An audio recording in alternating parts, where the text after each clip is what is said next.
This week, domestic abuse survivor Dr. Juanita Bynum joins Judge Lynn Toller to discuss a very important issue. What would you say to women when you are facing this situation? I love him, but I love me more. Then, they're both helping a couple in distress. Dr. Bynum, thank you. You said some things I didn't think of. This week on Divorce Court. Here's a modern question for modern times. Do you believe that women should pay men spousal support? Call toll-free 1-800-282-1991 and tell us yes or no and why. Your voice may be heard on an upcoming show. Divorce Court is back with Judge Lynn Toller and Dr. Juanita Bynum, who is meeting with Judge Lynn to discuss her marriage and plans to divorce her husband, Bishop Thomas Weeks, following an incident of domestic violence in the parking lot of an Atlanta hotel.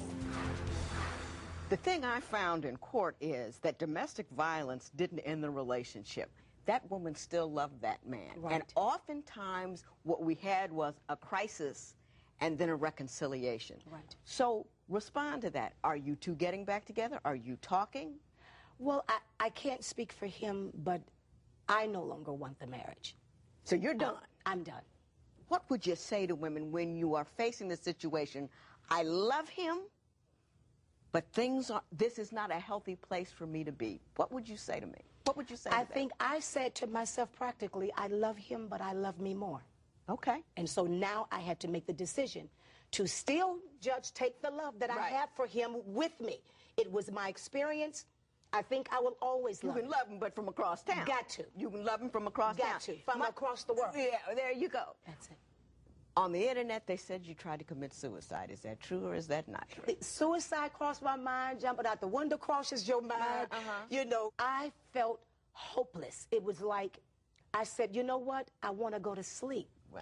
I didn't, because the name Bynum represents a legacy of people that have gone before me. And had I done that, I would have given too much power to an individual to not just wipe me out, but to wipe out the integrity of the legacy that I was born in. I got you. Did you feel like you were going to lose your ministry as a result of this incident? At first, and when I said first, I mean like a couple of days. But then I had to reassess and look at the fact that I've been here 25 years.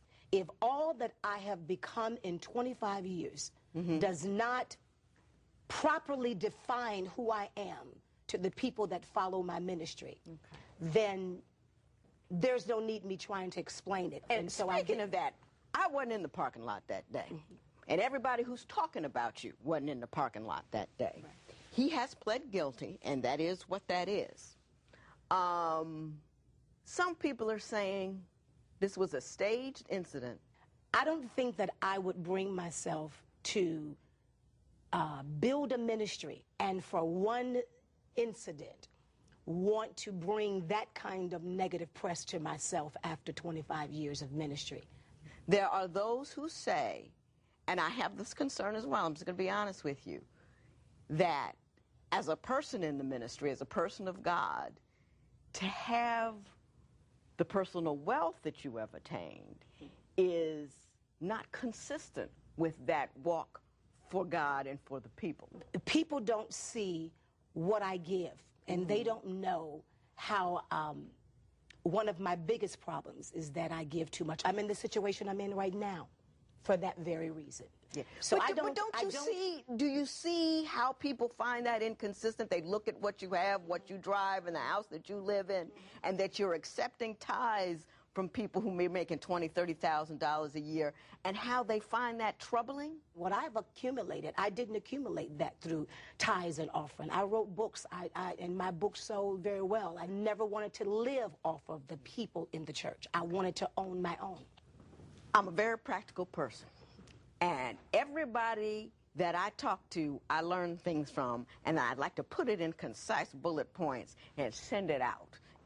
Secrecy is a loss of power. When you are ashamed and you are afraid and you cannot speak of what is going on in your home, you lose your power. So to speak of it, to have an ability to do that, that is regaining some of your power. You must love yourself and your children as much as, if not more, than you love the other person. And to speak and to communicate. Don't keep making small compromises without addressing the underlying issue.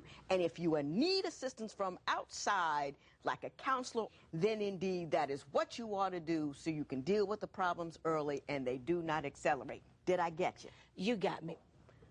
I am going to go into the courtroom, and I am going to take a case I normally wouldn't take because it's one about domestic violence, because I have you here, and I will get your assistance. So I want you to sit back here, take a listen, see what you see, know what you know. I'm going to get your opinion and get you to help them a little bit, and then I will send them on their way with other help. Okay. So if you'll do that for me, stick around, take a look, and we'll see what we can do. Okay. Very nice talking to you. So Thank you so much, much, Dr. Bynum.